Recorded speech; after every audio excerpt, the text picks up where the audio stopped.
This is what a GT86 is supposed to look like, and this is the GT86 that I bought from Copart.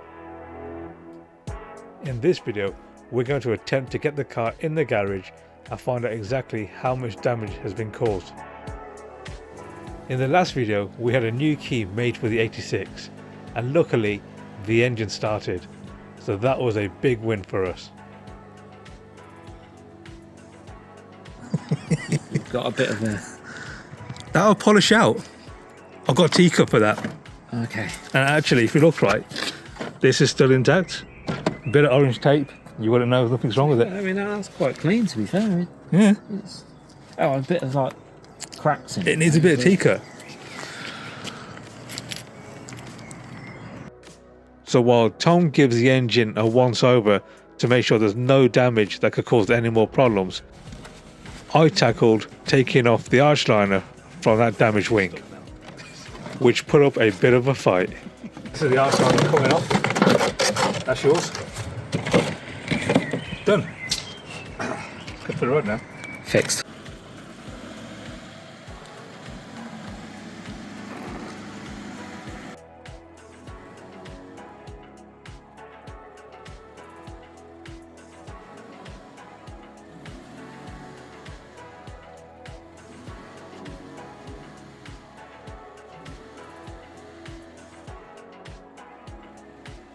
I bought the GT86 for a few reasons. The first one being, I've never owned a rear-wheel drive car before. I also wanted to push myself and see if I had the ability to repair a car with this much damage. And the third reason, I wanted to get back on track with building the right sort of car that would lead me to one day own a Nissan Skyline.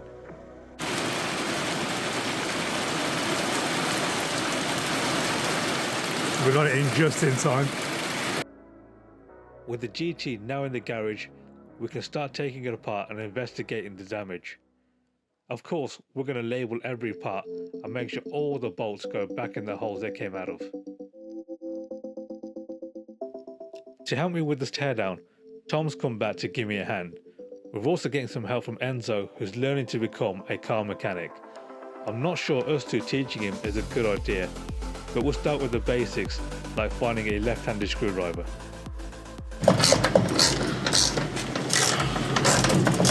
Need 10mm. I don't want to. Oh god. It's really stuck in there. There's a lot of sharp edges. There we go.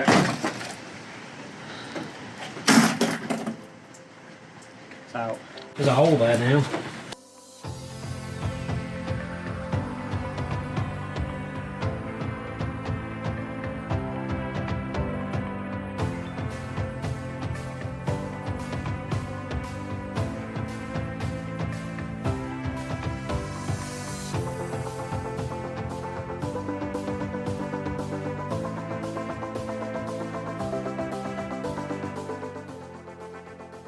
The more parts we take off, the bigger this list is getting.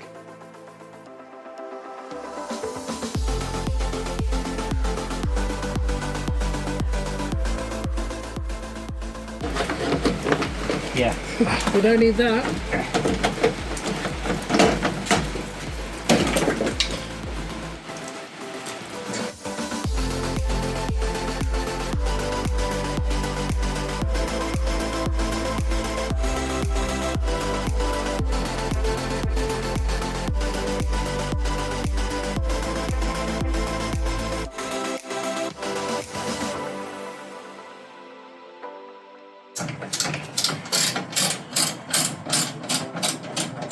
Are you taking out random bolts? Yep.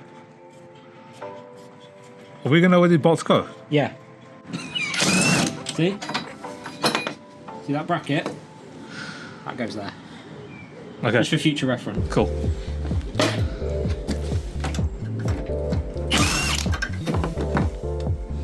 And that bracket goes there. Okay.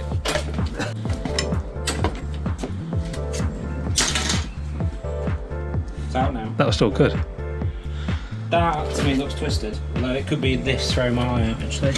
But if you look at that as well, I mean, that's not that bad. It's not that bad. It's clearly holding coolant because it's got coolant in it. Yeah. It's broken. That support in there. Oh man. That's the other end of it. Can we glue it on? Can we glue it? Yeah, but look at that. You can see the damage from here now, how bad it really is. That's what I mean, it looks slightly twisted. I've never owned a GT86 before, so I made sure that I did my research to find out what parts were available on the second-hand market, so if I did win the auction, at least I'd be able to get the parts. Unfortunately, when I received the GT86, all those parts were no longer available. Suddenly, this quick turnaround project was no longer going to be a quick turnaround.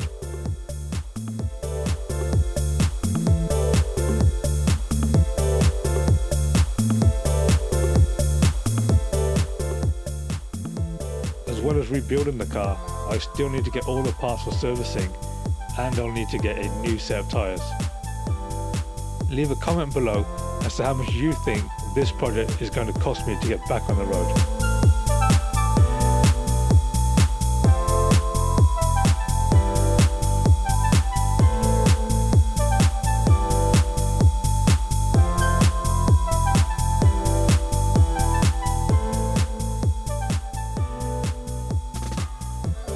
If you're liking the content so far, please do subscribe to the channel and hit the bell to get some notifications. It means a lot and it supports the channel in a big way. And 96% of you are not subscribing to the channel, so it really does mean a lot to me if you do.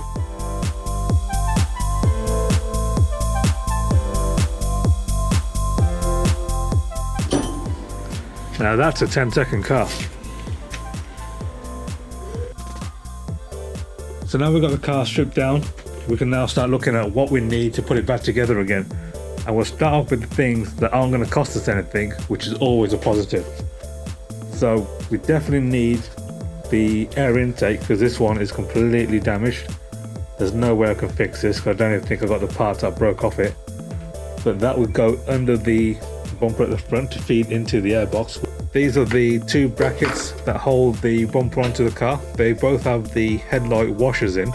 These aren't actually that expensive. I think they're £60 a piece from Toyota direct. I couldn't find anything secondhand on eBay, so I've had to go to Toyota for quite a few of the parts. We definitely need the headlight because that was completely damaged. We need to get a wing. The price of a wing from Toyota, looking at this, is around £266, which isn't that bad all things considered.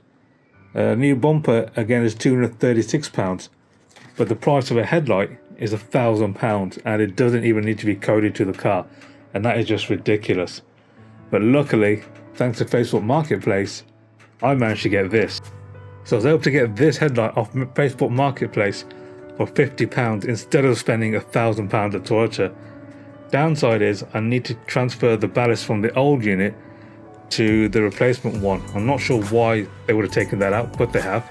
And luckily the old one still works, which, considering the impact and the damage, is quite surprising. But that's a win for me, so I'm taking that.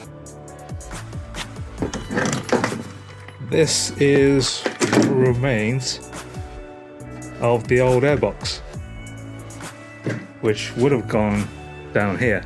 From Toyota, just this part alone was over £120. I didn't even ask for that part, although I would have thought it should be all as one part, but it actually comes in separate parts apparently. But luckily, thanks to eBay, I found that for around £80. So again, another big save there. So the actual foam impact absorber from Toyota is £60, just for a bit of foam. But it's needed, so I've got no choice, I had to order that. The impact bar, I actually saved some money again on that. I found one on eBay for £200 instead of paying $280 at Toyota. It's not the same colour, but that's not an issue, I can paint that. So all of this around here is considered part of the radiator support. So I've definitely needed to buy this, which comes in two parts, which under there I think I've got a weld on, I'm not quite sure, but we'll get to that. So I've ordered one of these. I think that's around £60, but I'll double check the prices. I've ordered a new centerpiece because I needed the whole thing, because this is just twisted and buckled, so I thought I'm not going to chance that. So I got a new one of those. The one issue I do have is I'm not sure if the car's actually twisted or not. When I put the bonnet on, there actually is a 20mm gap running along the side. That could be because this razor has twisted out.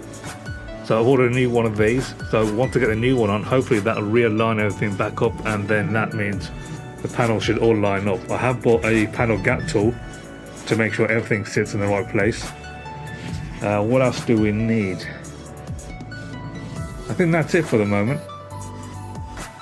The radiator is still good, so that's positive. It does need an aircon condenser, not major money, so we'll get that. And I think in the meantime we'll also give the car a service because it's due one anyway. It has got full service history, but I think if we're going to fix this car, we might as well do it right, give it a service at the same time, so that way when I do sell the car, if anyone's interested, it'll be completely rebuilt properly, fully serviced, and I'll actually put some proper tyres on the rear. Luckily I don't need a headlight for the passenger side, that one's intact. The fog lights on the car are good, they'll get swapped over to the new bumper. All things considered, the bumper itself is £260. These covers for the actual jet wash for the headlights are £62 each, just for a little bit of plastic. The tow hook on the other hand, I'll find it, the tow hook is actually £5. So I don't know why that would be £5 and these little jet wash covers are actually 60 odd pounds each. So that's the damage review of the GT86 in this video. In the next one, hopefully we should be going through the servicing of the car. We'll take you through that step by step. I'm hoping in the next couple of weeks we'll get all the structural parts to turn up. We'll do a dry fit first, make sure everything goes where it needs to go, and then we'll paint everything before we put it back together again. So in the meantime, if you've got any advice, if you've got any upgrade options that we should consider for the car, let me know in the comments below, and we'll take it from there. So thanks for your support, and we'll see you guys in the next video.